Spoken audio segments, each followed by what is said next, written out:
Saudara-saudari yang dikasihi Tuhan dan pengasih Maria, dalam Kamus Besar Bahasa Indonesia, kata suci itu punya beberapa pengertian. Bisa berarti bersih,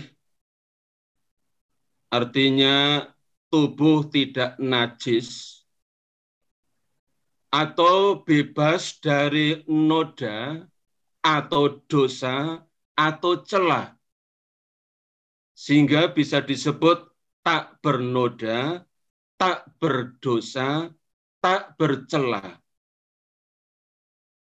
Juga berarti murni atau keramat.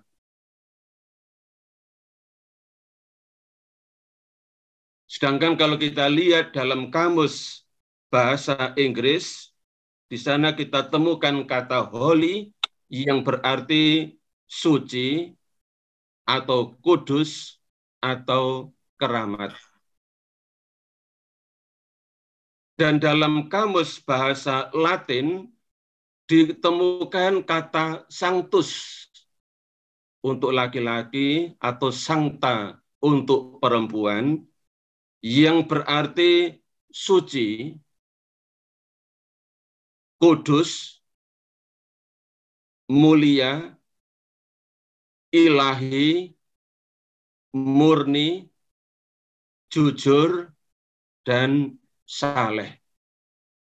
Jadi pengertian dalam bahasa Latin cukup variatif.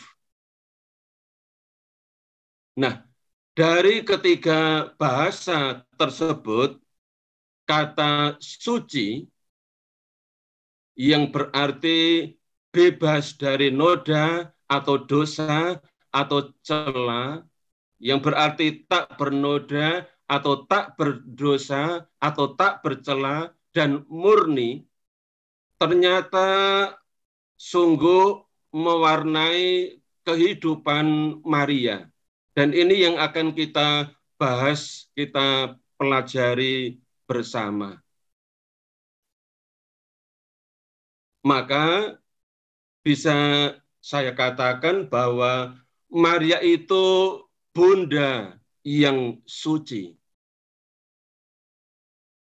Bunda yang bebas dari dosa.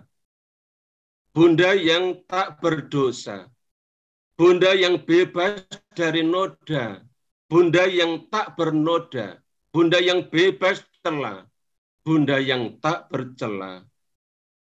Dan Maria itu Bunda yang murni, baik budi, pikirannya, hatinya, jiwanya, maupun seluruh tubuhnya. Semua menyatu dalam pribadi Maria. Ini sekadar pengantar dasar untuk memahami pribadi Maria sebagai Bunda yang kudus, yang suci. Nah, dalam refleksi kita bersama, saya hanya akan menekankan pada 3 poin saja. Poin yang pertama mengenai Maria Bunda yang suci sebagai Bunda yang tak berdosa, tak bernoda, dan tak bercela. 3 istilah yang berbeda, namun sebenarnya maknanya sama, menyatu dalam pribadi Maria yang suci. Nah, saudara-saudari, kalau kita lihat pribadi Maria, sebenarnya Maria memahami dirinya sebagai pribadi yang suci dalam pengertian tidak mengenal dosa, dan itu terjadi sejak awal hidupnya.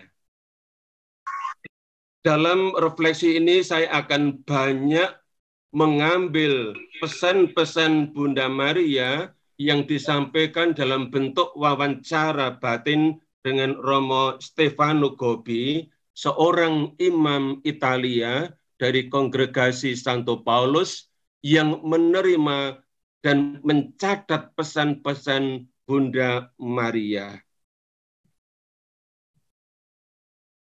Nah, dalam pesan yang disampaikan pada 8 Desember 1977, Maria yang sering atau bahkan selalu menyebut Bunda Surgawi berkata demikian. Aku tidak pernah mengenal dosa.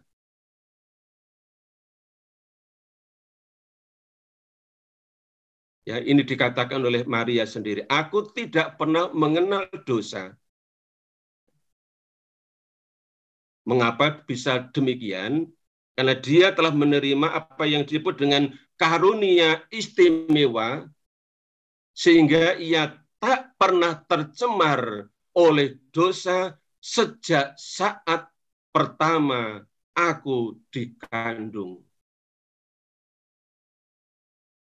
Jadi kalau dalam Mazmur kita mendengar dalam dosa aku dikandung ibu, tapi tidak demikian dengan Maria.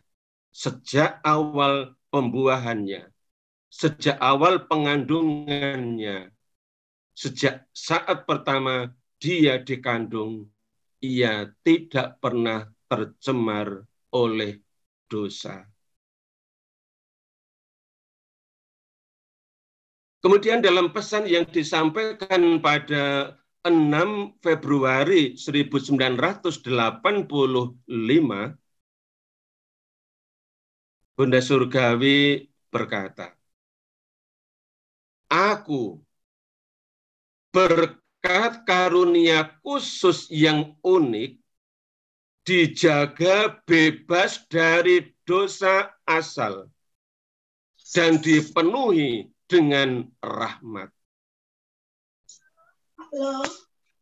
Sepanjang hidupku, jiwaku tidak disentuh oleh dosa yang paling ringan sekalipun.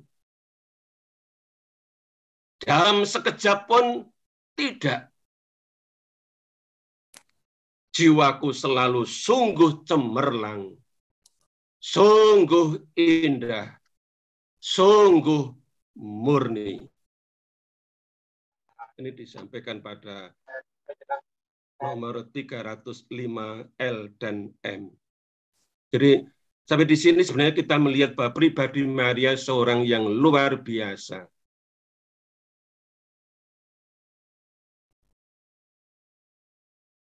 Dia tidak pernah menyebut diri suci, tetapi dengan kata-kata yang lain seperti ini. Jiwaku tidak disentuh oleh dosa yang paling ringan sekalipun. Dalam sekejap pun tidak. Maka dalam arti ini, dia sungguh-sungguh pribadi yang suci, bahkan amat suci. Kalau dalam sekejap pun tidak tercemar oleh dosa.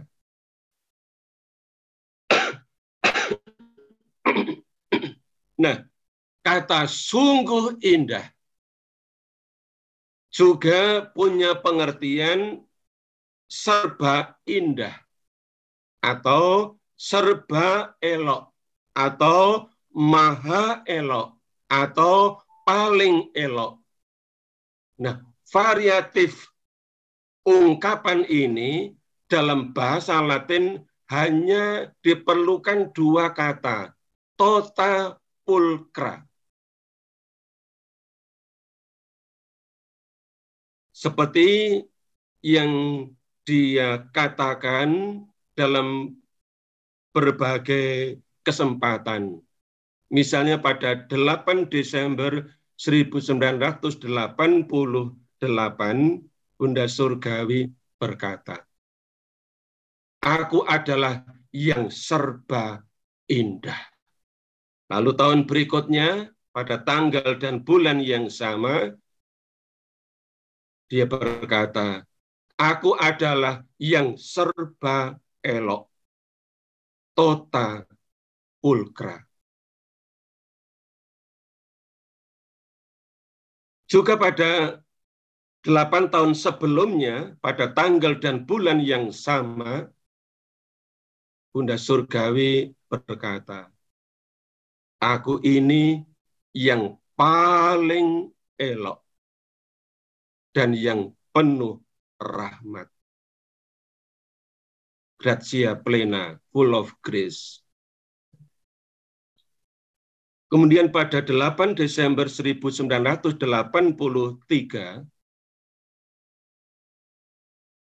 Bunda Surgawi juga mengatakan, aku adalah bundamu yang maha elok.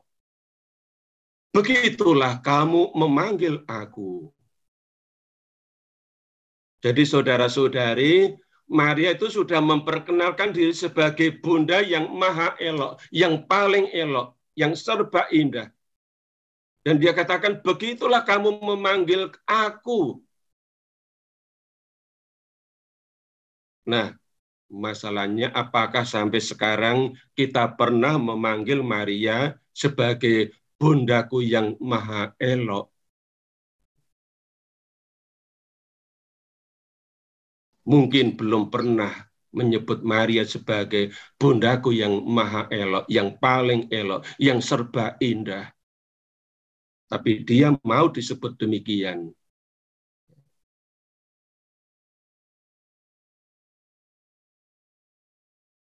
Kemudian pada 23 Mei 1983, dengan ungkapan yang berbeda, dengan makna yang sama, Bunda Surgawi berkata, aku adalah bundamu yang tak bernoda.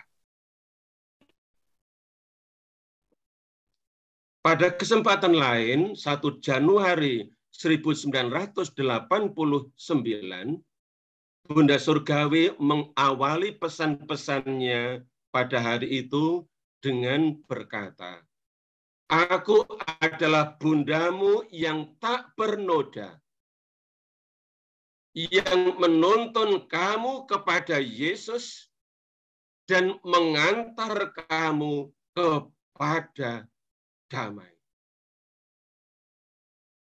Perlu kita perhatikan sejenak ungkapan ini, ya, dari bunda kita yang tak bernoda, yang menuntun kamu kepada Yesus dan mengantar kamu kepada damai. Dengan menuntun kepada Yesus sekaligus mengantar kepada damai,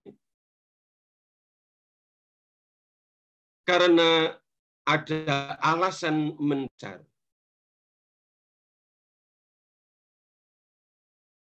Seperti dikatakan pada 30 Maret 1986, Yesus adalah damaimu.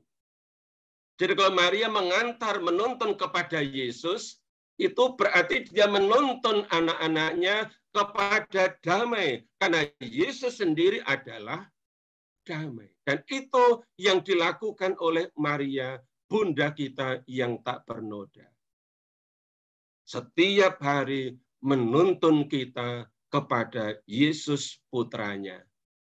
Dan mengantar kepada dia supaya kita mengalami damai yang adalah Yesus sendiri. Jadi mengalami secara pribadi damai yang adalah Yesus sendiri. Baik saudara-saudari, pada 8 Desember 1989,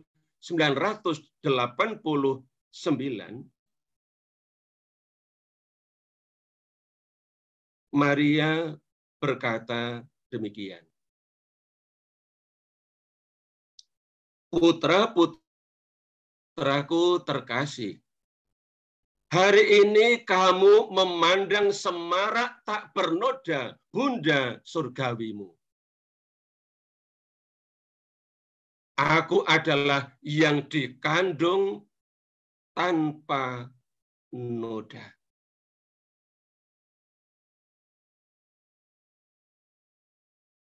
Lalu dia tegaskan lagi, aku adalah satu-satunya makhluk yang bebas dari setiap noda dosa, juga dosa asal. Aku adalah yang serba elok. Tota pulcra.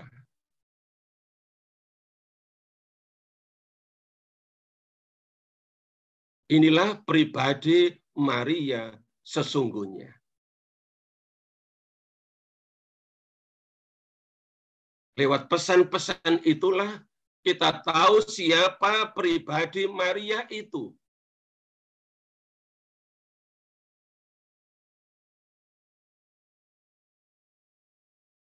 Bahwa dia adalah satu-satunya makhluk yang bebas dari setiap noda dosa. Juga dosa asal.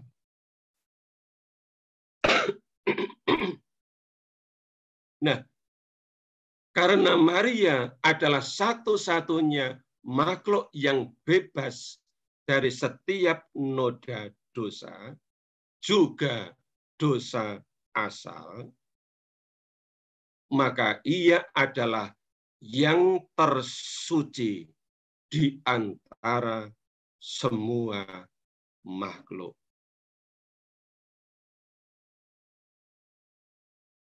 Itulah sebabnya dalam litani Santa Perawan Maria, gereja mengakui Maria sebagai bunda yang tersuci.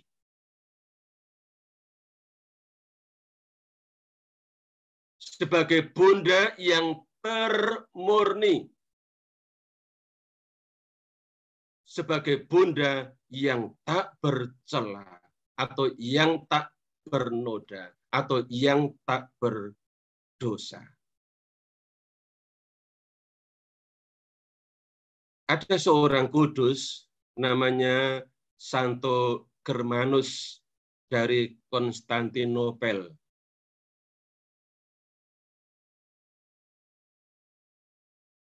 Yang hidup pada tahun 634 sampai dengan 730.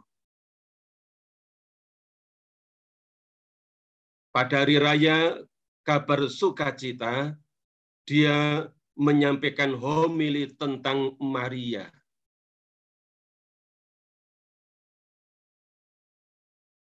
Dan homili itu menginspirasi para Bapa Konsili Vatikan II yang kemudian dikutip dalam konstitusi dogmatis tentang gereja, disebut Lumen Gentium pada artikel nomor 56. Disebutkan di sana, dalam nomor 56 ini, bahwa di antara para Bapa suci menjadi lazim untuk menyebut Maria suci seutuhnya dan tidak terkena cemar dosa manapun juga. Bagaikan makhluk yang diciptakan dan dibentuk baru oleh Roh Kudus. Dan itu sudah terjadi dalam diri Maria sejak awal pertama hidupnya dikandung oleh ibunya. Suci seutuhnya dan tidak terkena cemar dosa manapun juga. Kemudian dalam katekese atau dalam katekismus Gereja Katolik, khususnya pada nomor 411, juga diajarkan secara jelas tentang Maria. Gereja mengajarkan bahwa atas cara yang luar biasa, Maria dibebaskan secara utuh dari tiap noda dosa asal dan oleh rahmat Allah yang khusus, ia tidak melakukan dosa apapun selama seluruh kehidupan duniawinya. Jelas sekali ya yang diajarkan oleh gereja dalam katekismus ini.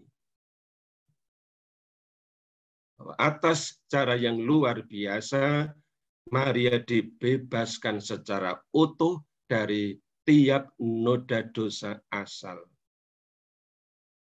Dan dia tidak melakukan dosa apapun selama seluruh hidupnya di dunia. Nah, dibebaskan secara utuh dari tiap noda dosa asal, itu dimulai sejak awal pengandungannya, sebagaimana yang tertuang dalam dogma Maria dikandung tanpa noda dosa, yang diumumkan atau dimaklumkan pada 8 Desember 1854 oleh Paus Pius ke-9. Perhatikan, dogma ini dimaklumkan pada 8 Desember 1854.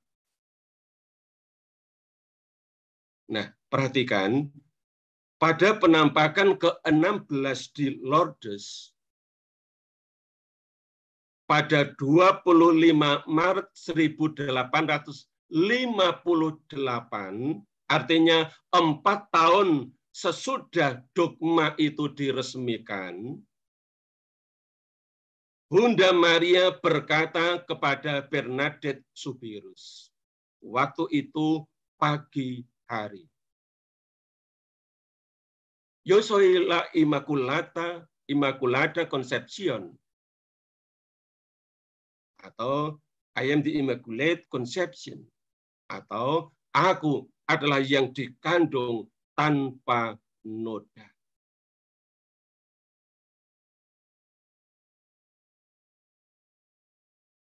Jadi penampakan itu terjadi 4 tahun kemudian, dan mengatakan tentang identitas diri Maria sebagai yang dikandung tanpa noda.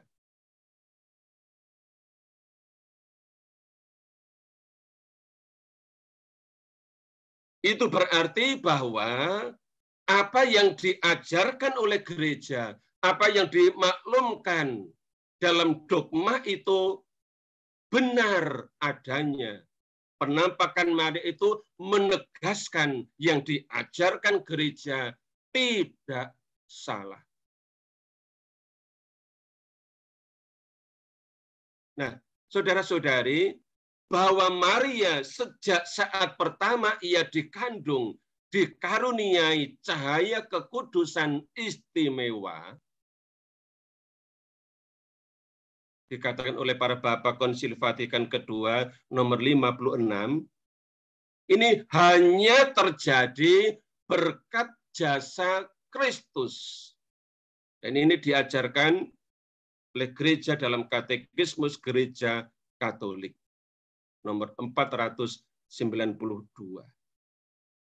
Perhatikan dalam gambar ini adalah gambar tentang Bernadette Soubirous menerima penampakan atau menyaksikan penampakan Maria yang ke-16, ya, 25 Maret 1858, di mana Maria memperkenalkan diri sebagai aku yang adalah yang dikandung tanpa noda.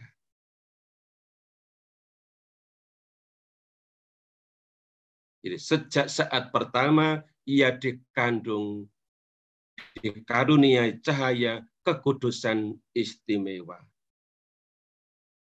Dari ajaran gereja ini, kita bisa mengerti pesan Bunda Surgawi yang disampaikan pada 8 Desember 1977, di mana Maria berkata begini, sebagaimana darahnya darah Yesus putranya memungkinkan kamu dibasuh dari setiap noda dosa, demikian juga Ia, ya, Yesus, telah memberikan karunia istimewa tidak pernah tercemar oleh dosa sejak saat pertama aku dikandung. Bapak, Ibu, Saudara-saudari, ketika saya membaca pesan ini, ya, yang disampaikan pada 8 Desember 1977, saya itu tidak ngerti. Bagaimana Maria yang melahirkan Yesus? Kok Yesus itu memberikan karunia istimewa, tidak pernah tercemar oleh dosa sejak saat pertama dia dikandung? Piye logikanya? Aku nggak ngerti waktu itu. Tetapi ketika saya membaca ajaran gereja dalam Katekismus Gereja Katolik yang nomor 492 yang mengatakan, mengutip dari kata-kata Bapa Konsili Vatikan kedua, bahwa Maria sejak saat pertama ia dikandung dikaruniai cahaya kekudusan istimewa, hanya terjadi berkat jasa Kristus. Baru saya mulai ngeh, oh begitu toh.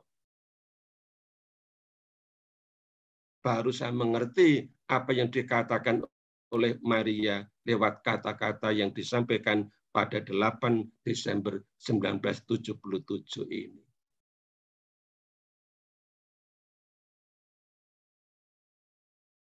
Semoga Bapak Ibu sekalian juga mengerti, ya, apa yang dikatakan oleh Maria ini dalam kaitannya dengan Yesus. Bahwa Yesus telah memberikan karunia istimewa tidak pernah tercemar oleh dosa sejak saat pertama Maria dikandung. Ini yang pertama, ya, poin pertama. Sekarang kita akan lihat poin yang kedua mengenai Maria, Bunda yang suci, dalam kaitannya dengan pemaknaan kata suci yang juga berarti murni. Murni pikiran, murni hati, murni jiwa, dan murni tubuh. Tadi kita sudah melihat bahwa Maria memiliki kekudusan istimewa.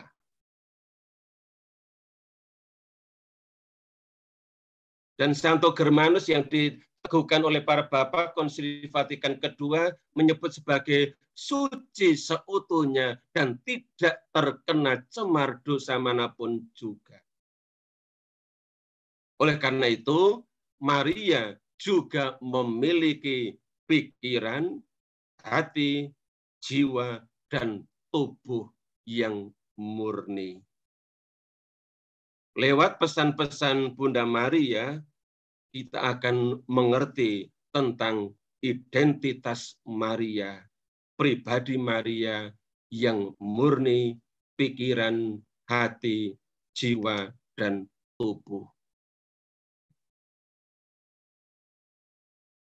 Maka pada 6 Februari 1985, Maria memperkenalkan diri demikian. Aku adalah Bunda Kemurnian.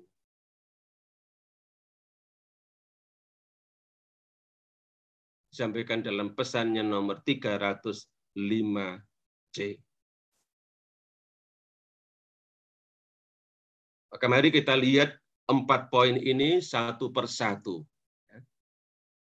Tentang murni pikiran, Maria berkata, milikkulah kemurnian budi. Dengan kata lain, dia bisa mengatakan, aku memiliki kemurnian budi, pikiran.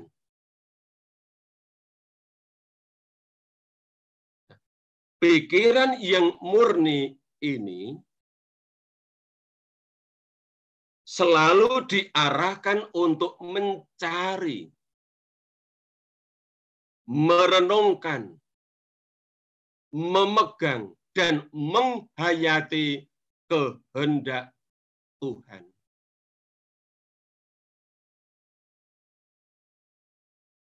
Dia berkata, sabdanya kusambut dengan kepatuhan dan kemurnian.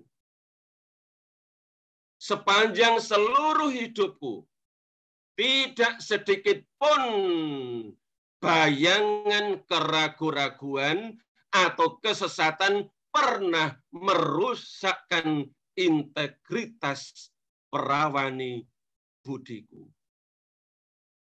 Budi yang perawan, budi yang bersih, budi yang murni, budi yang jernih.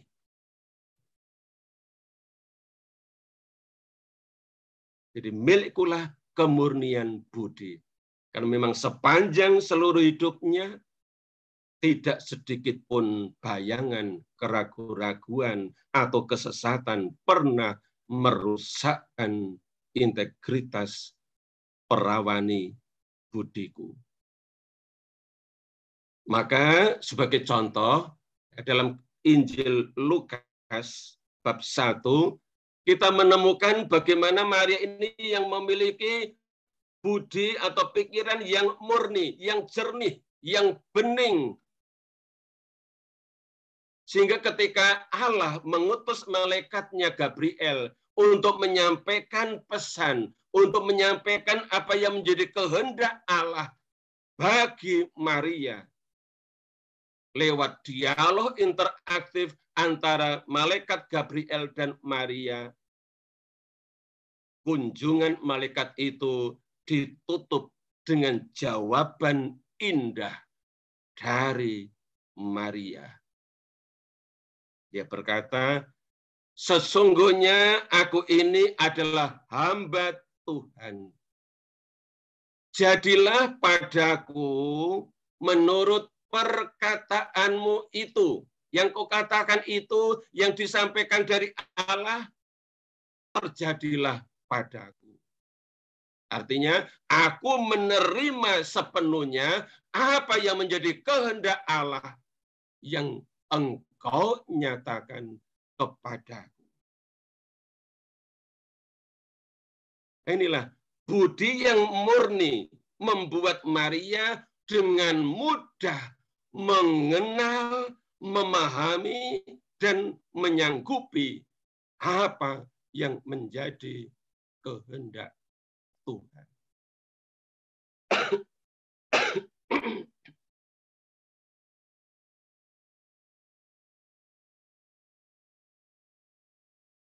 Nah, berangkat dari pengalaman ini, pada 11 Februari 1977, Maria mengingatkan kita. Dalam pikiran, hendaknya kamu mencari dan melaksanakan hanya kehendak Tuhan.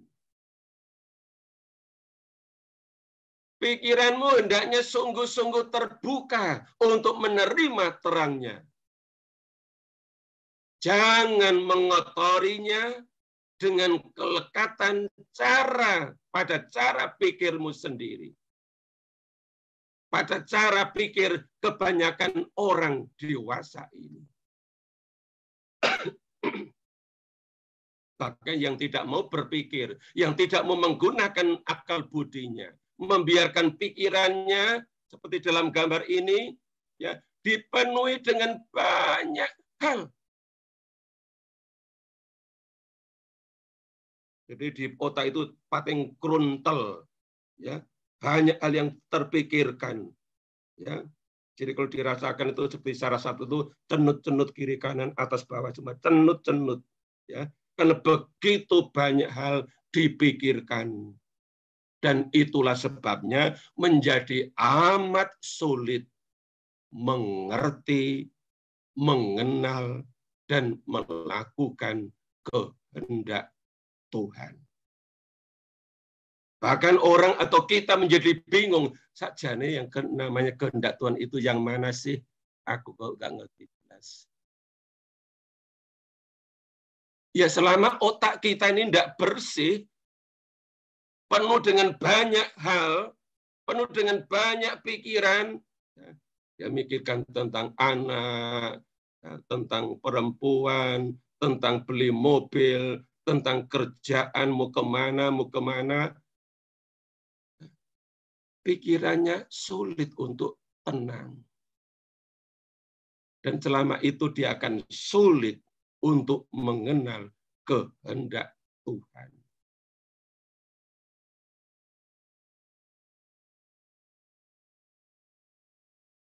Bahkan karena banyak hal yang dipikirkan, untuk tidur pun sulit. Apalagi mengenal kehendak Tuhan. Untuk tidur saja sulit. Sudah minum obat penenang, obat tidur pun masih kelem-kelem di tengah malam. Jam 3 pagi, jam 4 pagi baru mulai tertidur. Karena begitu banyaknya hal yang menguasai otak. Tapi itu tidak ada di antara Bapak, Ibu, Saudara-saudari yang mengikuti seminar malam ini. Puji Tuhan. Nah, nasihat lain disampaikan pada 20 November 1982. Dia katakan begini, lewat kemurnian pikiran, kamu akan melihat kebenaran dengan amat jelas dan akan selalu setia kepada kebenaran. Injil Yesus akan tampak kepadamu dengan segala semarak ilahinya. Injil itu menjadi sesuatu yang menarik, ya, menggerakkan untuk membuka, untuk membaca. Meskipun mungkin juga kadang tidak mengerti, tapi ada keinginan untuk membaca, ada daya tarik. Nah, ini dimungkinkan kalau ada kemurnian pikiran. Selama pikiran itu penuh dengan banyak hal, akan sulit. Maka menurut Bunda Surgawi, kemurnian budi, kemurnian pikiran atau otak itu penting. Alasannya, kemurnian budi ini adalah jalan yang menuntun kepada kemurnian hati yang lebih dalam. Jadi ada gandengan urutan antara kemurnian pikiran dengan hati. Dari otak turun ke hati. Mari kita lihat poin yang kedua tentang murni hati. Hati yang tak bernoda.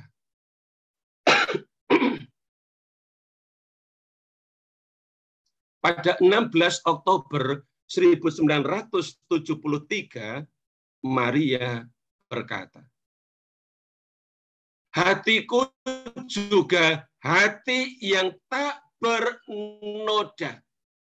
Nah, ini hati yang murni. Hati yang tak bernoda, yakni hati keibuan yang tidak pernah dipudarkan oleh bayangan-bayangan apapun, oleh dosa apapun. Hatiku jernih seperti mata air, terang seperti cahaya. Ini Maria sendiri yang mengatakan.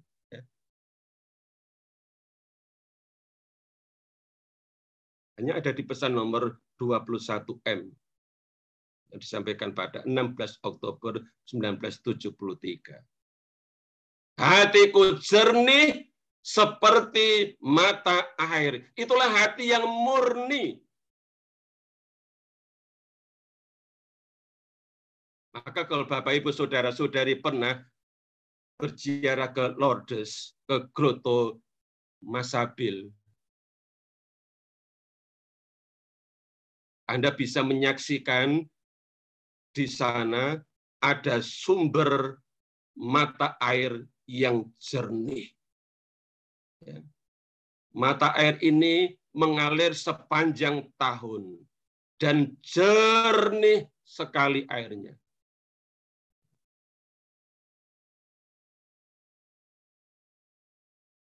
Ini menjadi simbol dari hati Maria yang tak bernoda.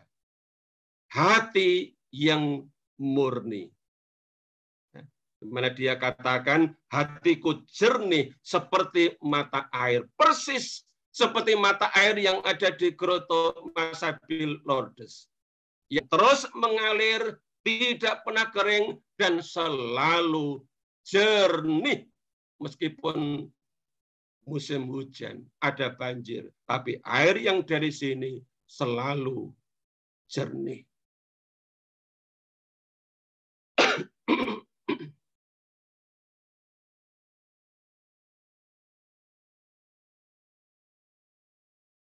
Bapak, Ibu, Saudara-saudari, hati Maria yang tak bernoda, yang jernih seperti mata air, yang menjadi cerminan kasih Allah, membuatnya tak pernah berhenti mengalirkan kasih-Nya.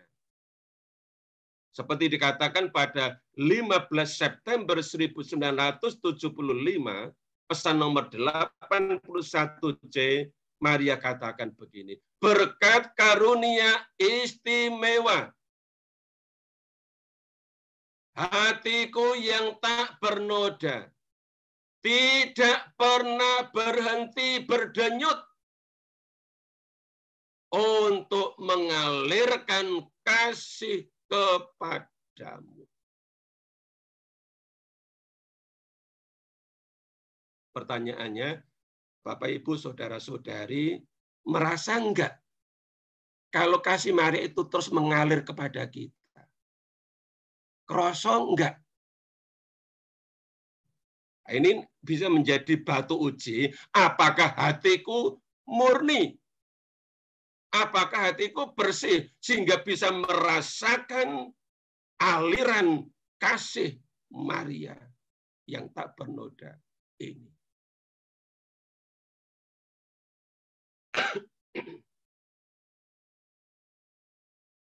Oleh karena itu, pada pesan yang nomor 35H, tidak saya sebutkan tanggalnya, karena di depan sudah saya sebutkan tadi, Bunda Surgawi berkata, tidak ada dan tidak pernah ada hati insani yang mampu mengasihi seperti Bunda Surgawi.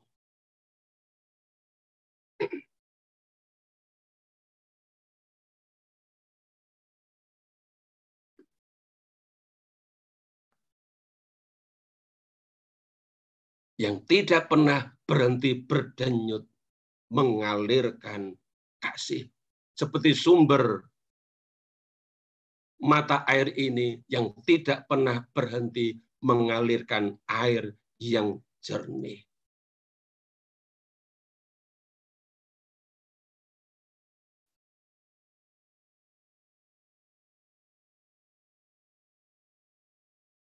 Maka dengan hati yang murni, Bunda Surgawi menegaskan, aku juga orang yang paling murni dalam mengasihi sesama. Tidak pernah ada intrik-intrik tertentu, tidak pernah ada pamrih.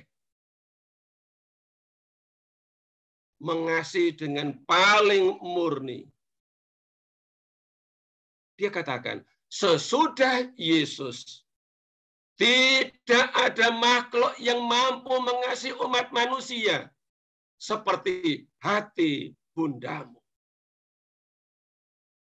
Dan dalam kasih sempurna kepada semua orang ini harus ditemukan sumber utama yang memancarkan kasih bundawi ilahiku yang universal. Luar biasa pribadi Maria. Rugi kalau tidak punya ibu seperti Maria dan mencintai seperti dia mencintai kita.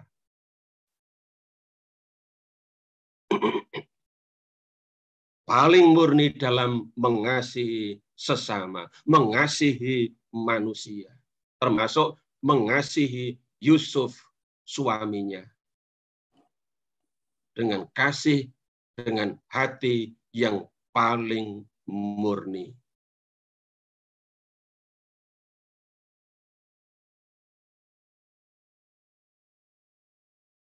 Paus Fransiskus dalam seruan apostolik Evangelii Gaudium Sukacita Injil nomor 272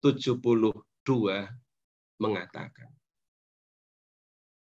mengasihi sesama adalah kekuatan rohani yang mempermudah perjumpaan dengan Allah. Sesungguhnya orang yang tidak mengasihi sesamanya berada di dalam kegelapan dan tidak mengenal Allah.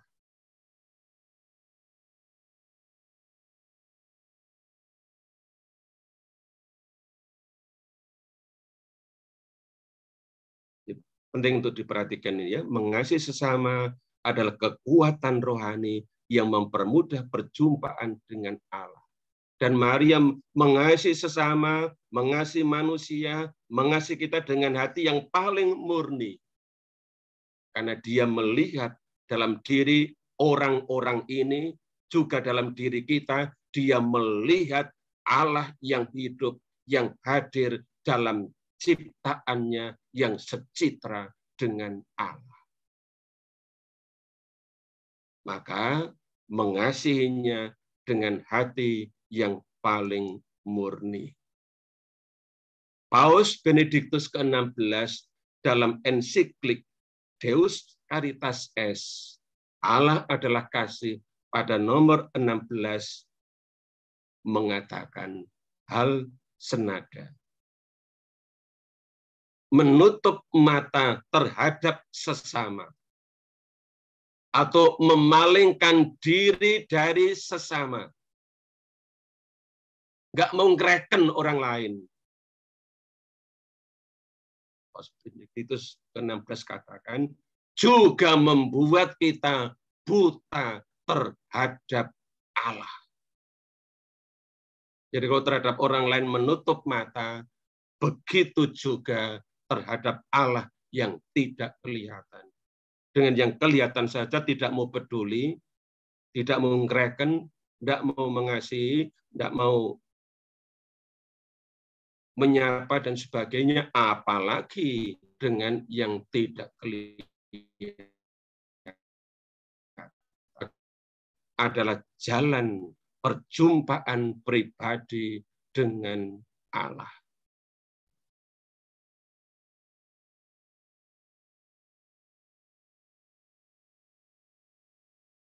Mengapa Paus Benediktus ke-16 ini omongnya dekat dengan Paus Fransiskus, tidak mau teriak-teriak?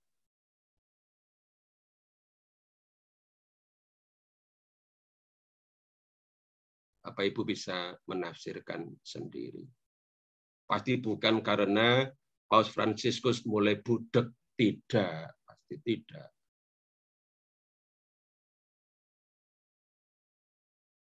Tapi bagaimana dua pribadi ini adalah pribadi yang hidup dalam kasih, ya, sehingga ungkapan lahiriahnya juga menunjukkan bagaimana kasih itu dinyatakan, baik kepada Allah maupun kepada yang diajak omong. Ada rasa hormat, ada nilai kesantunan di situ. Ada unsur keramahan.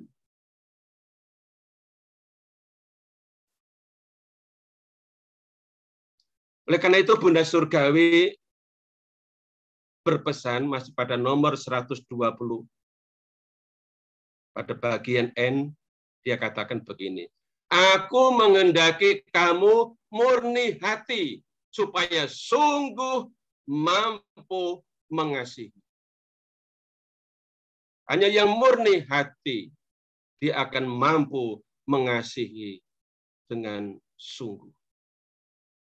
Pada bagian Q dan R, dia katakan, hanya orang yang murni hati dapat memiliki kemampuan besar untuk mengasihi dan dapat menghayati keutamaan kasih. Dewasa ini pun hanyalah orang yang murni hati yang dapat melihat Allah dan dalam terangnya memahami serta mengasihi semua orang. Kalau Bapak Ibu bisa melihat atau menyaksikan atau mungkin merasakan ada orang yang tidak mampu mengasihi orang-orang terdekatnya, itu adalah tanda bahwa hati yang tidak murni tidak akan mampu untuk menghayati keutamaan kasih.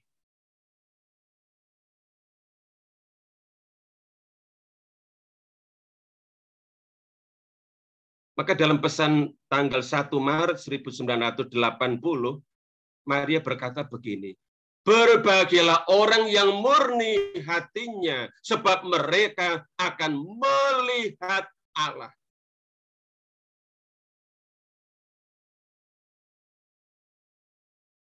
Seruan ini seirama dengan seruan Yesus dalam khotbah di bukit. Matius 5 ayat 8.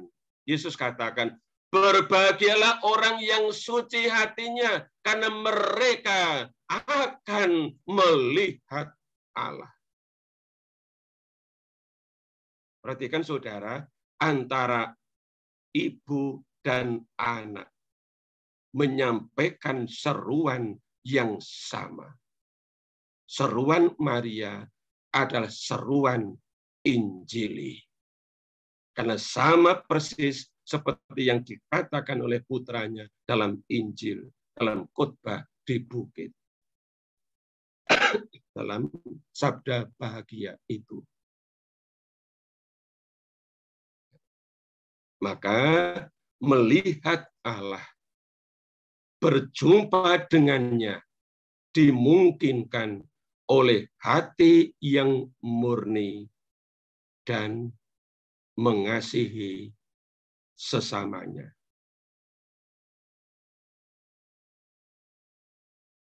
Kenapa Paus Fransiskus tampak sabar, penuh perhatian, ramah, sumanak ya, terhadap anak-anak kecil?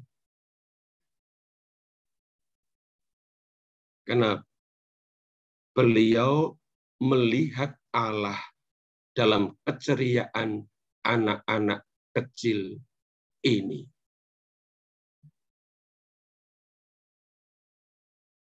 Bahwa mereka perlu disapa, perlu mendapatkan sentuhan personal. Sehingga anak-anak pun juga mengalami Bapa ilahi lewat Bapa suci.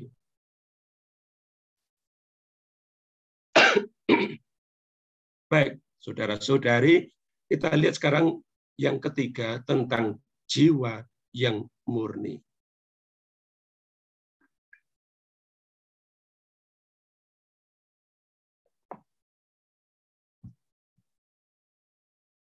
Bunda Surgawi berkata begini, setiap jiwa yang diciptakan oleh Allah mencerminkan terang Tritunggal yang Maha Kudus.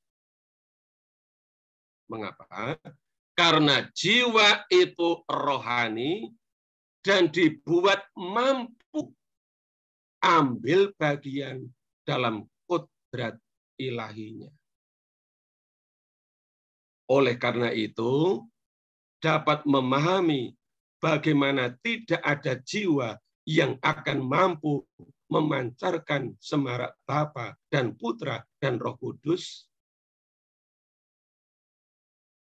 ibarat suatu cermin yang bening. Seperti jiwa Bunda surgawimu. Seperti cermin yang bening. Ini hati jiwa Maria.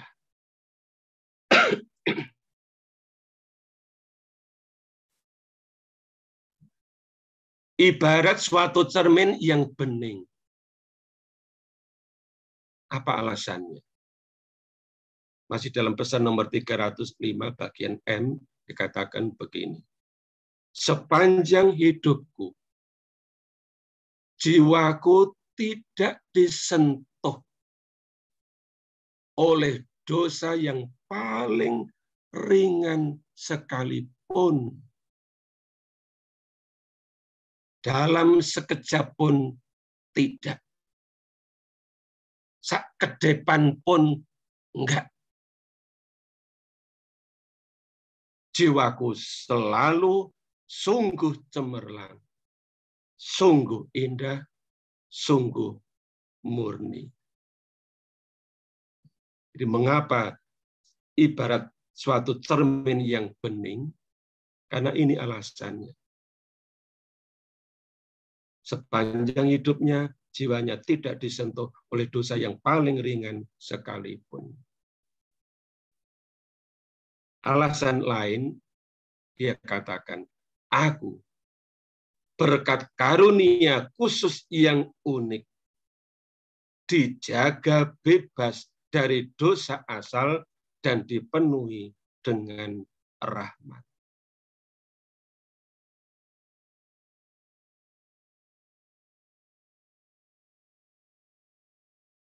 Kemudian dia mengingatkan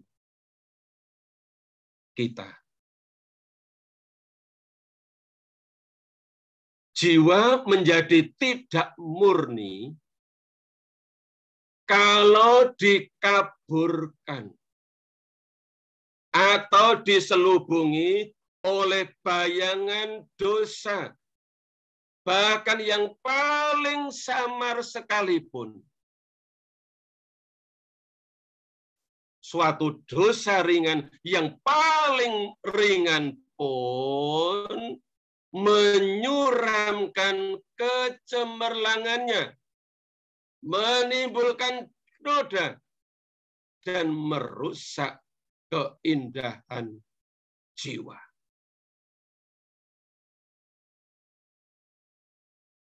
Jadi kalau ada orang yang cantik, belum tentu jiwanya indah. Belum tentu. Maria itu selalu tampil cantik. Dia hidup pada abad pertama, tapi ketika dia menampakkan diri di abad 19, abad 20, wajahnya tetap cantik, tetap muda.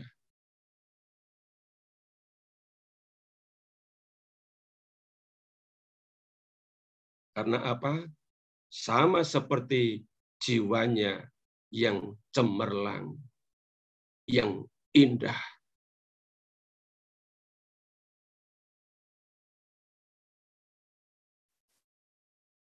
Yang bagaikan cermin yang bening. Maka pada 8 Desember 1983, Bunda Surgawi juga mengingatkan, satu-satunya hal yang merusakkan keindahan batinmu adalah dosa. satu-satunya hal. Tidak ada hal lain yang merusakkan keindahan batin, keindahan jiwa, selain dosa.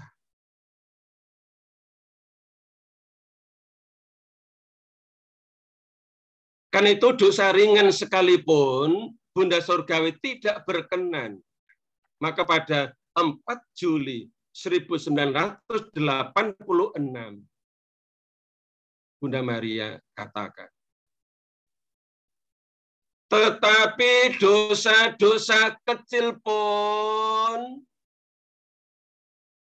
yang kamu sebut dosa ringan tidak berkenan di hatiku.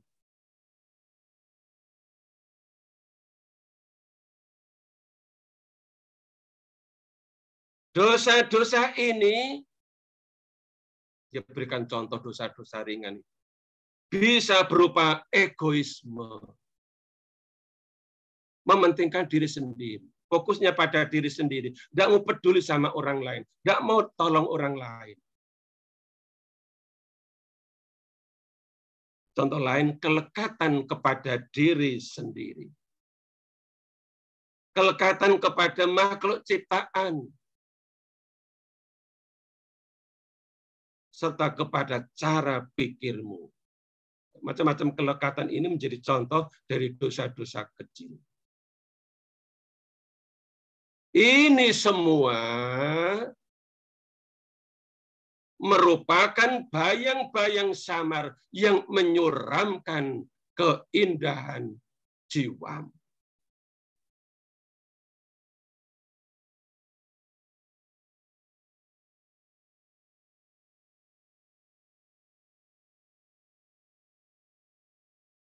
Ini nilai edukatif dari Maria, Bunda yang suci. Dia ingatkan kita anak-anaknya bahwa dosa kecil pun yang kita sebut dosa ringan, dia tidak berkenan.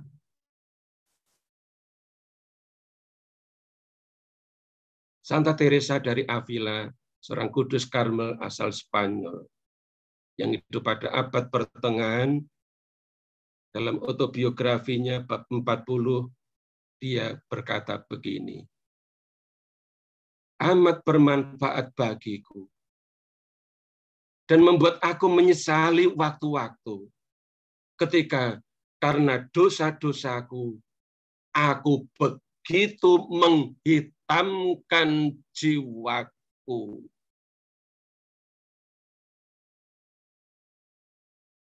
Sehingga aku tidak dapat melihat Tuhan, biarpun Ia selalu hadir. Kalau Bapak Ibu ke gereja, Anda melihat Tuhan yang hadir sungguh atau tidak? Kalau tidak melihat apa-apa, bahwa Tuhan tidak dirasakan kehadirannya, ini jawaban dari Santa Teresa dari Avila. Karena jiwa kita itu tertutup oleh kabut hitam yang disebut dosa. Dan ini menjadi problem besar banyak orang, khususnya di masa pandemi yang hampir 2 tahun ini. Di mana orang tidak lagi mengaku dosa. Dosa-dosa itu, termasuk yang dosa-dosa ringan, ditimbun dalam kurun waktu sekian lama. Dan ini akan menjadi problem besar bagi banyak orang.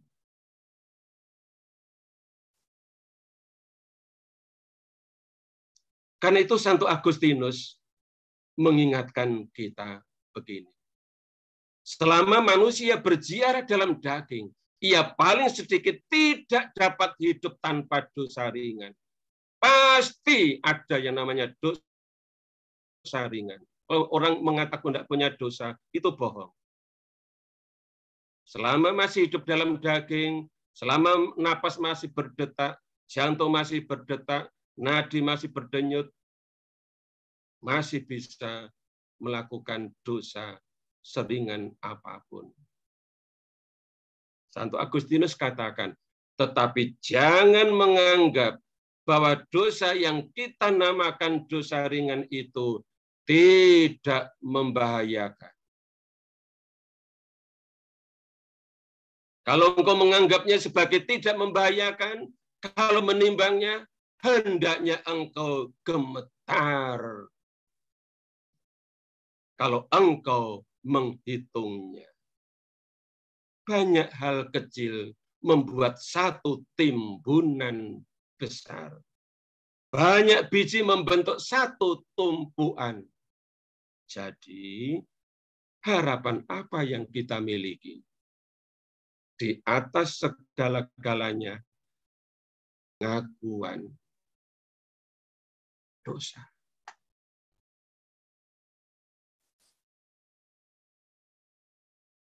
Baik, sekarang yang terakhir, dari poin kedua, tentang tubuh yang murni. Bunda Surgawi berkata, masih pada nomor 305 bagian B. Tubuhku sungguh murni, bukan hanya bebas dari dosa yang paling ringan sekalipun, tetapi juga karena Tuhan ingin membuat karya unggulan ilahinya ini bersinar secara mengagumkan. Berkat peran kebundaannya, tubuhku pantas menyambut Sang Putra. Dan berkat karunia khususnya yang unik, tubuhku tetap utuh. Tidak ternoda sedikit pun. Selaput darahku tetap utuh. Bahkan pada saat melahirkan. Luar biasa. Tubuh yang sungguh murni dimiliki oleh Ibu kita, Maria, Bunda yang suci. Nah, tubuh Maria yang murni, yang perawan, itu punya sifat permanen. Tetap seperti yang dia katakan. Aku adalah seorang perawan sebelum melahirkan. Sebab yang terjadi dalam diriku adalah karya Roh Kudus sendiri. Aku adalah seorang perawan sewaktu melahirkan. Sebab yang terjadi pada saat itu adalah karya Tritunggal yang Maha Kudus. Aku adalah seorang perawan sesudah melahirkan. Sebab tidak ada sesuatu pun yang pernah merusakkan keutuhan tubuhku yang paling murni. Karena tubuhku telah ditentukan untuk menjadi rumah jiwaku yang tidak bernoda dan penuh rahmat.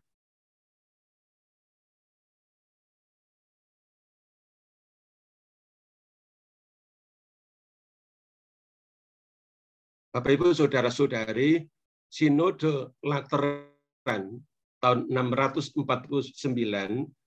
yang diprakarsai oleh Paus Theodorus pertama.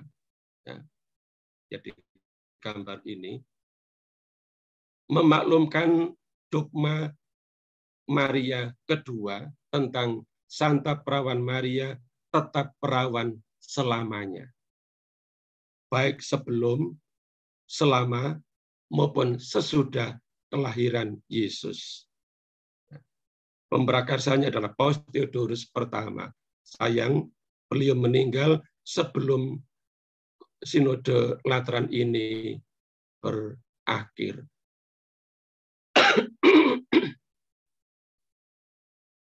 Artinya apa, Bapak, Ibu, Saudara-saudari?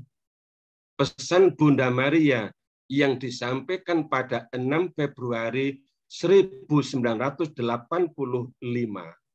Ya, perhatikan jarak tahunnya ini, antara dogma itu dimaklumkan dengan pesan Bunda Maria disampaikan, jaraknya beda sekali. Tapi pesan Bunda Maria ini mau membenarkan dogma ajaran resmi gereja tahun 649. Bunda Surgawi membenarkan dogma atau ajaran resmi gereja Katolik tentang dirinya yang tetap perawan. Baik sebelum, sewaktu, maupun setelah kelahiran Yesus. Nah, apa yang dimaklumkan dalam Sinode Lateran hidup atau dihidupi, dihayati, dan diajarkan dalam gereja abad-abad sebelumnya. Santo Agustinus yang hidup pada abad ke-5 telah mengajarkan bahwa Maria tetap perawan ketika ia mengandung putranya, perawan ketika ia melahirkan, perawan ketika ia menyusuinya setelah kelahirannya. Tentu Agustinus katakan Maria itu perawan. Katakan dalam khotbahnya nomor 286 dan dikutip dalam Katekismus Gereja Katolik nomor 510. Nah, nasihat Bunda tentang tubuh yang murni atau kemurnian tubuh dinyatakan pada nomor 120 S, Y, dan Z yang mengatakan begini, aku mengendaki kamu murni tubuh. Sekali lagi, jadilah murni tubuh.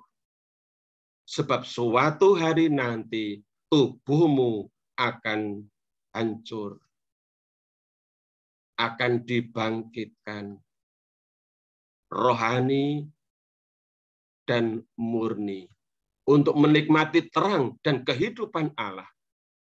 Tubuhmu tidak ditetapkan untuk hancur dalam kubur, di mana ia akan hancur, tetapi untuk Firdaus yang akan dimasukinya sesudah dibangkitkan kembali, dan di sana tubuhmu akan hidup selama-lamanya. Dengan, saya tambahkan, dengan memakai rupa dari yang surgawi.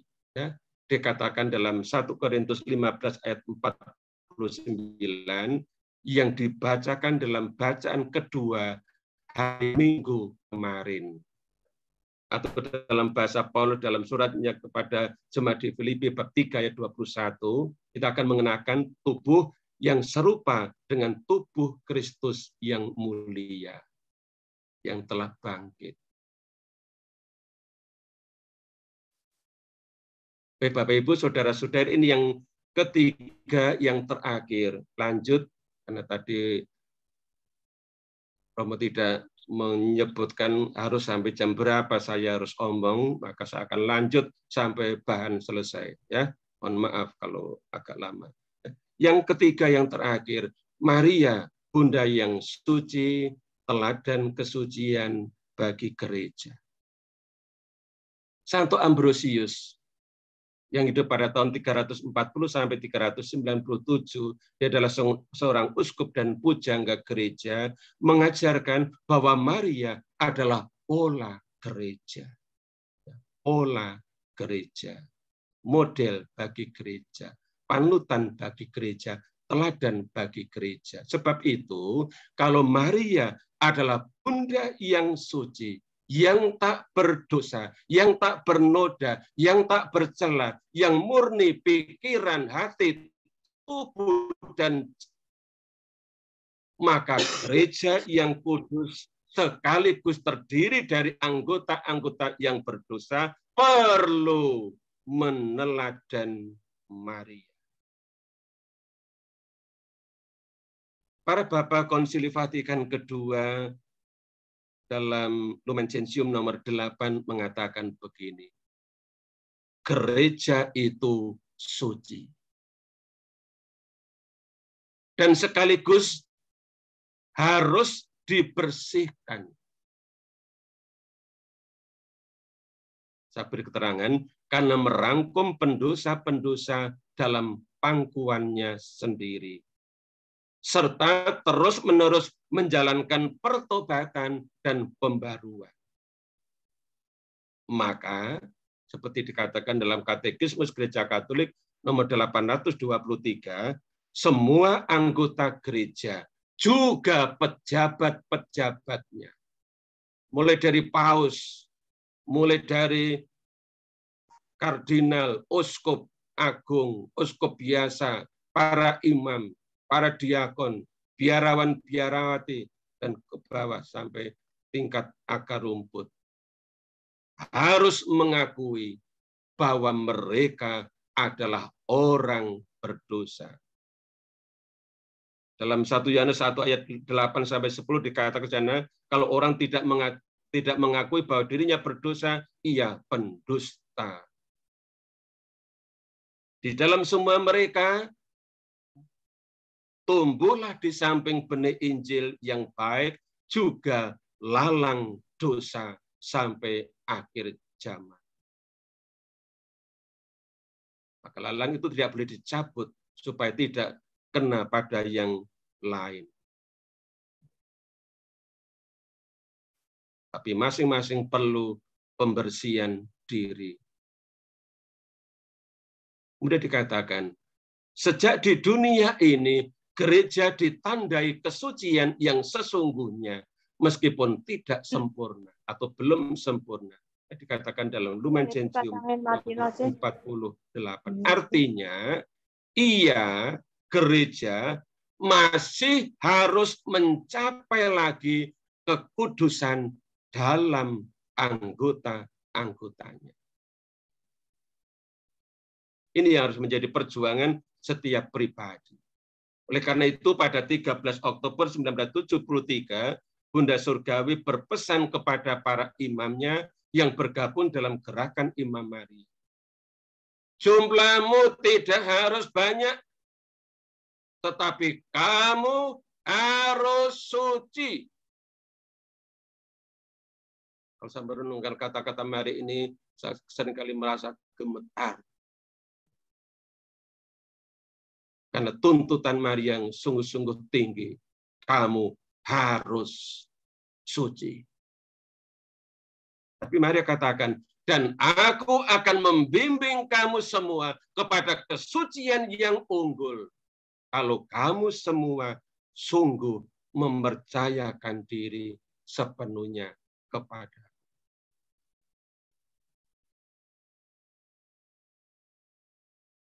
Jadi dari pihak manusia, pihak kita ada usaha, tapi Bunda Maria tidak tinggal diam. Dia akan membimbing pribadi, lepas pribadi, kepada kesucian yang unggul. Ini Romo Stefano Gobi, penggerak gerakan Imam Maria sedunia. Sekarang masih dalam proses kanonisasi.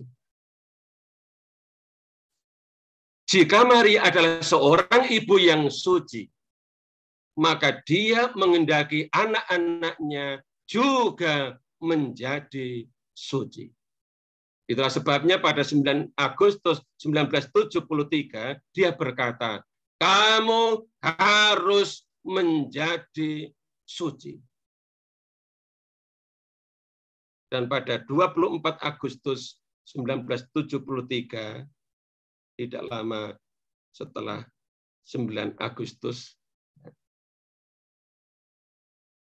Maria menegaskan sikapnya. Sukacitaku sebagai sang ibu adalah menuntun mereka yang menyerahkan diri kepada hatiku yang tak bernoda ke tujuan agung kesucian.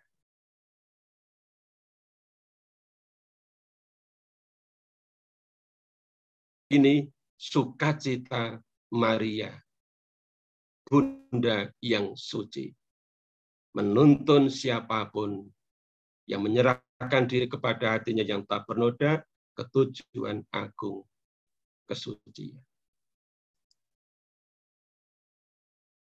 Juga kepada mereka yang hidup berkeluarga. Pada 23 Juli 1987, Bunda Maria berkata, "Aku menuntun semua anggota keluarga menempuh jalan kekudusan yang harus ditempuh bersama suami dan istri, bersama orang tua dan anak-anak. Dengan cara ini, aku membentuk jiwa anak-anakku dan lewat cara hidup berkeluarga, aku menuntun mereka ke puncak kekudusan." Ini yang dilakukan oleh Maria juga kepada Bapak Ibu sekalian. Dia menuntun kalian ke puncak kekudusan. Maka, pertama, kita semua perlu membiarkan diri untuk dituntun oleh Bunda Surgawi ke tujuan agung kesucian, atau ke puncak kekudusan, atau ke kesucian yang unggul. Kedua, mengikuti arahan para Bapa Konsili Vatikan kedua, bahwa kita perlu senantiasa mengangkat pandangan ke arah Maria. Katakan dalam Lumen Gentium nomor 65. Seperti Paus Fransiskus mengarahkan pandangan ke arah Maria. Maka dalam pesan pada 19 Juni 1976, Maria katakan begini, "Pandanglah aku, pandanglah wajah Bunda Surgawimu."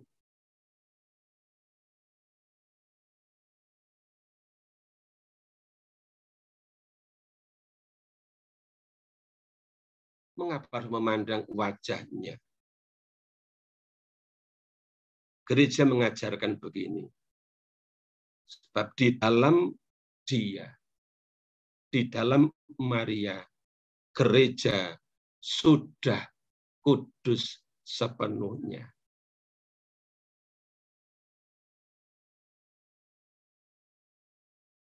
Saya katakan, dalam Maria, Bunda yang suci, gereja menjadi suci sepenuhnya dan seutuhnya.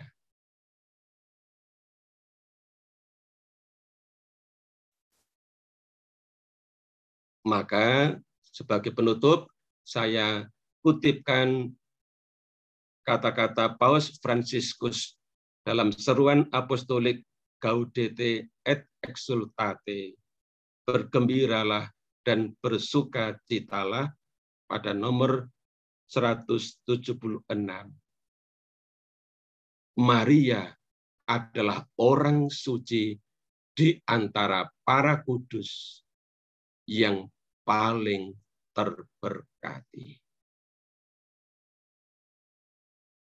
Ia mengajar kita jalan menuju kesucian dan menyertai kita. Persis seperti kata-kata Maria tadi. Aku menuntun kamu menuju ke puncak kekudusan. Kalau menuntun itu berarti berjalan bersama, yang dalam bahasa Paus Fransiskus menyertai kita. Itulah yang dilakukan oleh Maria sebagai Bunda yang suci, yang paling terberkati.